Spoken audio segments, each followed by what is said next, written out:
Joining us now, we have Dannie De Novo with us once again. She's an author and a happiness coach, plus a mom. So we're so glad you're here today. We're talking about how kids are they're always asking questions, and right now during this time when they're stuck at home and we don't even have the answers as adults, but there's 5 things you can teach your kids this summer to give them a little peace of mind during scary and difficult times.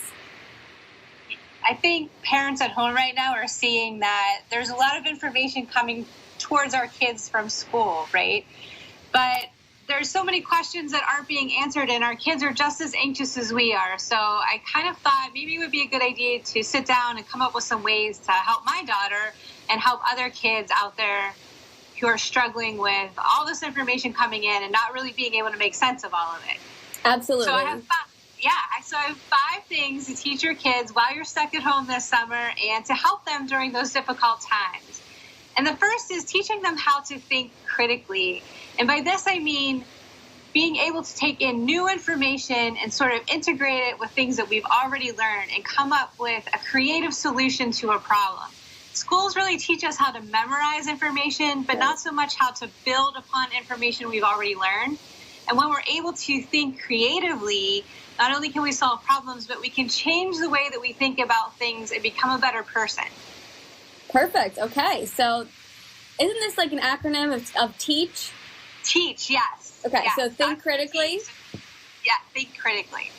E is for experiences. And everybody will say, tell your kids to collect experiences and that stuff. And of course, I agree with that statement. But I think experiences only really help us when we experience consciously, when we're paying attention to what's going on.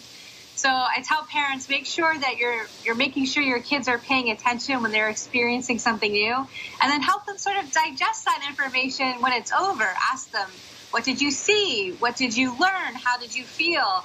And help them process that along with their critical thinking so that they can become, a more expanded individual.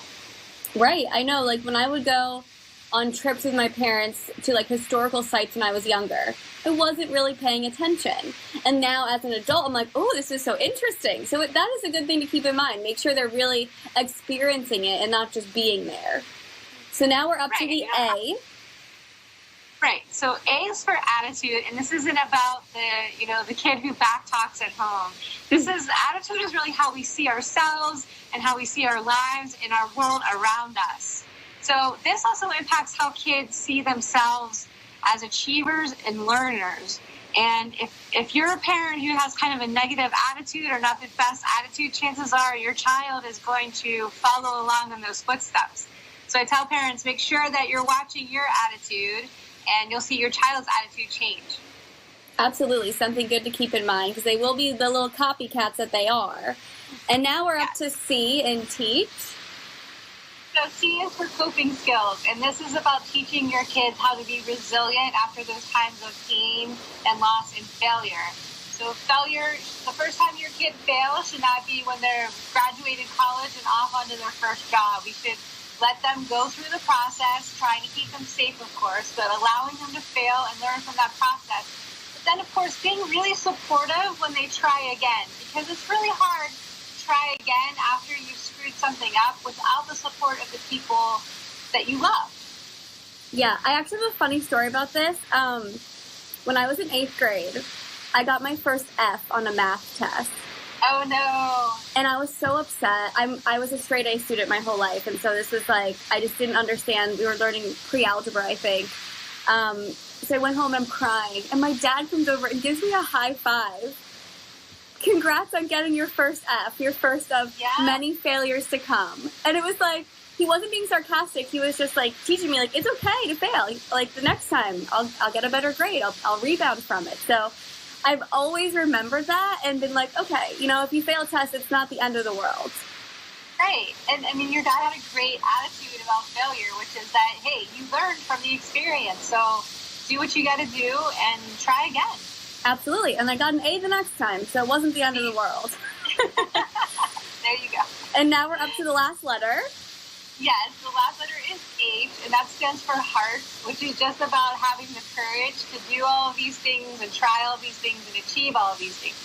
You have to be really brave to change your attitude. You have to be really brave to think outside the box and sort of have your own voice. You have to be really brave to try new stuff. And just like you have to be really brave to keep going after you failed. Absolutely. So these are some great tips that, parents can start working with their kids this summer. I mean, it is the extended summer vacation for all of us who've been stuck at home. And if people want to read up more on your book and on the things that you have online, how can they keep in touch with you? They can find me online at DannieDeNovo.com, and my self-help book, Get in a Good Mood and Stay There, is on Amazon.com, along with my children's books. All right, wonderful. Well, it's great to see you again. Yeah, great to be here. Thanks, Haley.